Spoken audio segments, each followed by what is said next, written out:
welcome to Turn the Page, the official podcast of the Syosset Public Library.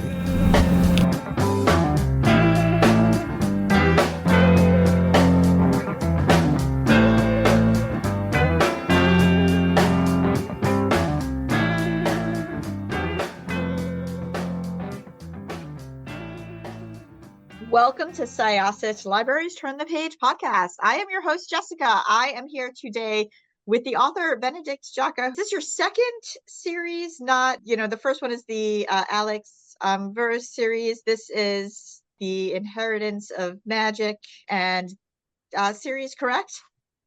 Yeah, that's right. This is the one, and the books that's just come out is the second. So it's the second book in my second series. So this one is the Instruction and Instruction in Shadow, which which takes Stephen, who was our protagonist for Inheritance of Magic, sort of in a completely different direction. He is a lot more aware of the world around him and his family that has been estranged from him, that is this aristocratic family that has a wealth of magic.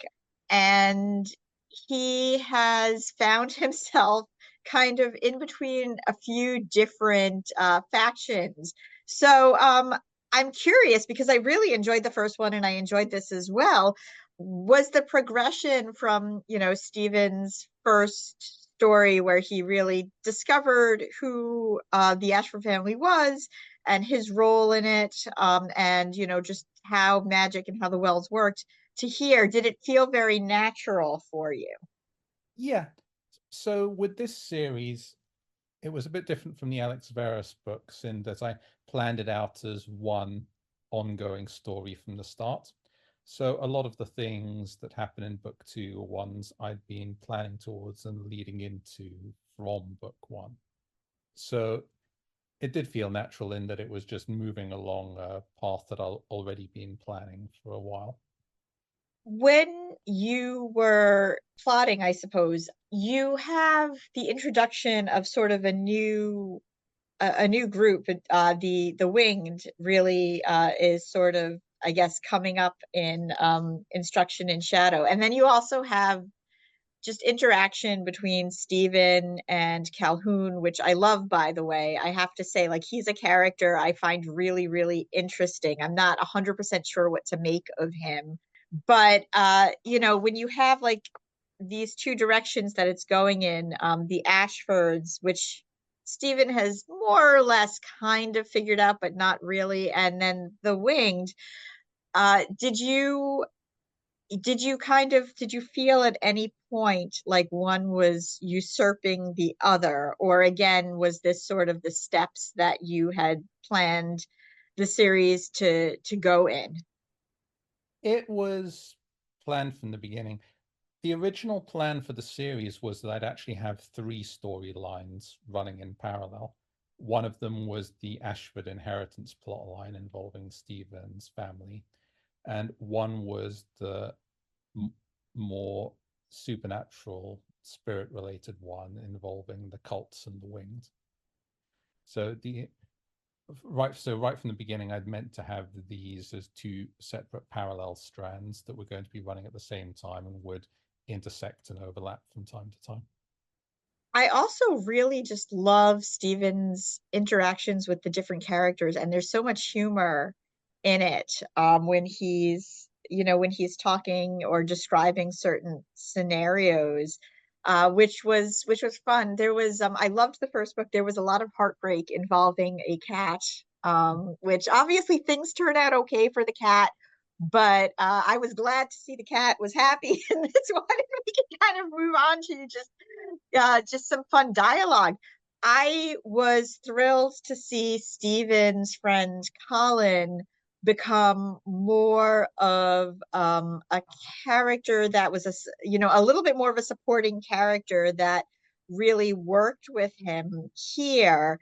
When you write, when you're writing your characters, do you ever feel like they take on a life of their own? Like, for instance, when you're writing, you're writing something from Stephen's point of view and he's talking to Joanna, for instance, Does she ever kind of take over the scene, or does Calhoun ever take over the scene? Like, what is your relationship as a writer to your characters? It depends on how well they work. Like often I'll have some sort of initial model that I use for a character. Like I'll base them off person I a person I know, but it's usually very superficial. Like I'll base them just off appearance and general family background and something like that. And then from there, the characters end up developing and taking on a life of their own. At least they do if it goes well. Some characters I just never really take off, and I never really can figure out how to manage them. But other ones do, and those are the ones I enjoy writing. Did the magic system in this grow organically for you? I like the whole concept of privilege and magic being together, because in a way, it is a very good amalgam for money and wealth. I mean, obviously, those things open doors for you, and having the ability to, craft these sigils. Is it sigil or sigil? That is a question. Sigil. It is Yeah, a that sigil. people often ask that. Having the ability to craft them, gives you obviously, a different type of wealth, or access to a different type of wealth. Did that come naturally for you? And like in your mind, like do you almost craft them yourself and like imagine what they're going to do? Craft what themselves. The types of magic that the different sigils can do. Oh yeah, no, that I spent a long time working out. It's, I mean, I think I planned out most the setting and so on of the series over much of it over a year or so, and a lot, and I've got pages and pages of ideas where I was developing the magic system. With regard to the way the sort of money and element it works, that was actually a bit more organic, because in the Alex Verus series, Alex has a magic shop, but the fact that he owns a shop is never really a big part of the story. It's the I mean, it's mostly just a way for him to meet people. And partly that was because the way I'd set up the world in the Alex Verus setting, money didn't really come into it very much because the magical and the mundane economies didn't overlap. For the most part, mages were all wealthy enough that they didn't really have to worry very much about that kind of thing. So things like having to earn a living and buying and selling just weren't really big parts of the story.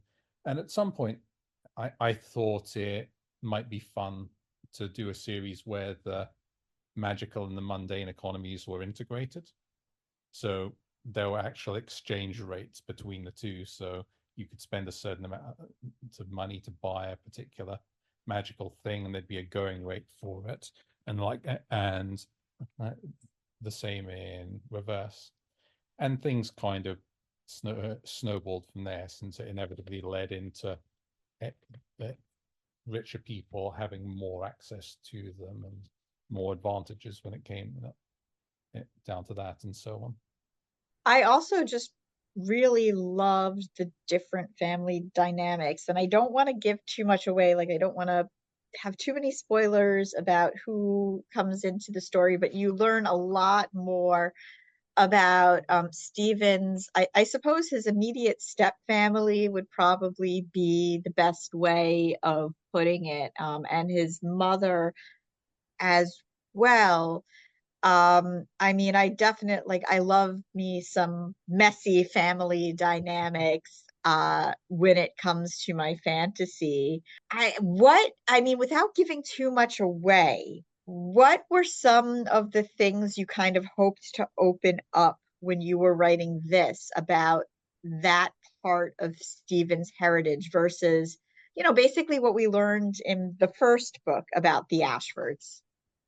I mean, in general, just wanted to write something that involved family dynamics, because another thing that I felt that was largely missing from the Alex Verus series was families. Most majors didn't really have them, and they weren't at all a part of the story. And after a while, it made it it did start to feel like a bit of a gap, because in real life, your family and family relations tend to be such a huge part of most people's lives. So for this series, I wanted to do something different. So I decided to try to go a bit the other way and and make families really important. And one partly because you have these aristocratic families where the family relations and the whole complications and problems you have between them matter a lot, and also because it's tied into the magic system to some degree, because one of the only ways you can share a sigil is with a blood relative. There's also just so much growing lore about just how, how the mages or how the magic users connect to the magic itself.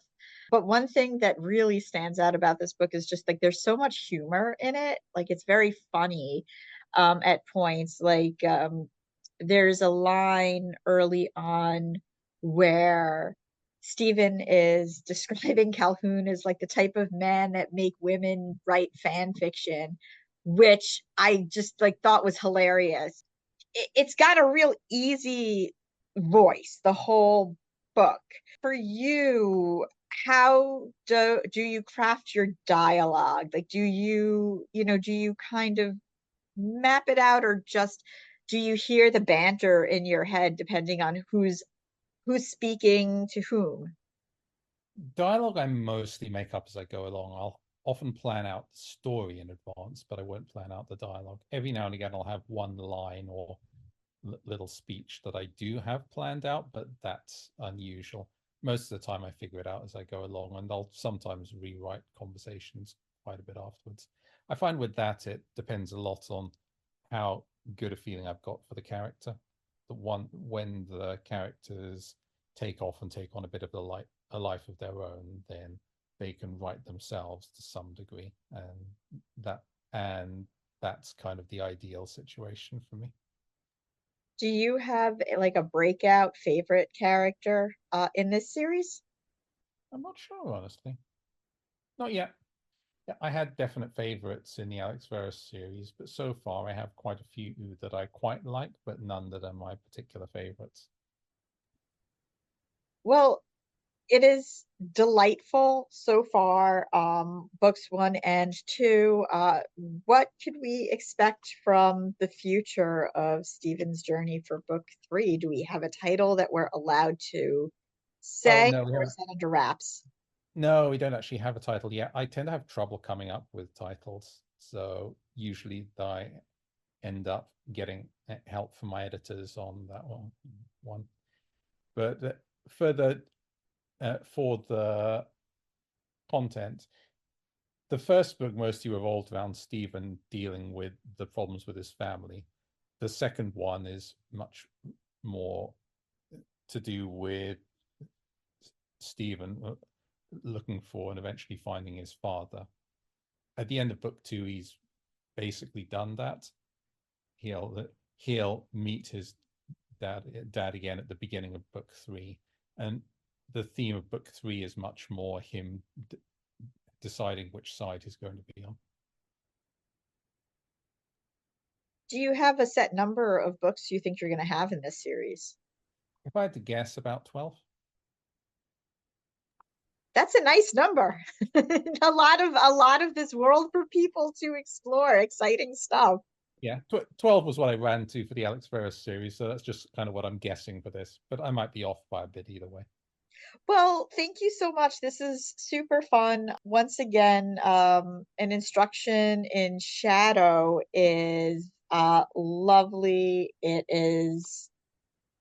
I mean, even like the cover, it's gorgeous and it's just so much fun. And the characters and the worlds that you can really feel them kind of building around. That's one of the things I really like about just the urban contemporary fantasy. It feels very tangible. Like it feels like you could walk out your door and maybe stumble upon a well. And I love it. It's really one of my favorite things about reading a book like this, and I'm excited to see what the world has in store for Stephen now. Thank you very much. I'm glad you enjoyed it so much. Well, thank you. Once again, this was Jessica with Syosset Libraries Turn the Page podcast. Our guest today was Benedict Jacka. Thanks for listening, everyone. and we are going to close this chapter. It's time to close this chapter of Turn the Page. Join us for the next episode.